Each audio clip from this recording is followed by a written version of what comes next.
Hi all. டே 5 fourth திருவிழா. காலையிலேயே சாமி வர்றதுக்கு முன்னாடி சாணி பவுடர் தெளித்து கோலம் போட்டாச்சு.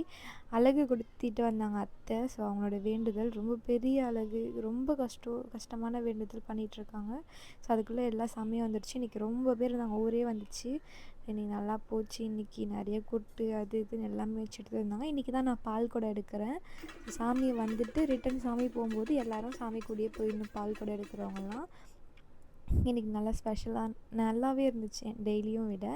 ஸோ இன்றைக்கி நாங்கள் பால் குடம் எடுக்கிறதுக்கு பால் கும்பம் எல்லாம் ரெடி பண்ணிவிட்டு வச்சுட்டு அவங்கவுங்க வீட்டுக்கிட்ட வச்சுட்டு வெயிட் பண்ணிகிட்டு இருந்தோம். ஸோ எல்லாருமே அவங்கவுங்க பால் குடம் எடுத்துகிட்டு கிளம்ப ஆரம்பிச்சிட்டோம். ஸோ அதுக்கப்புறம் என்னோடய பால் குடத்தை மேலே வச்சுட்டு நானும் கிளம்பிட்டேன். இன்றைக்கி சரியான வெயில், தார் ரோடு சுட சுட சுட போனோம். ரொம்ப கஷ்டமாக இருந்துச்சு. ஸோ ஆனால் தெய்வத்தோட அருள் இருந்ததுனால அந்த அளவுக்கு ஹீட் தெரியல. ஸோ எல்லாருமே இவ்வளோ பேரும் பால் குடம் எடுத்துகிட்டு போனோம்.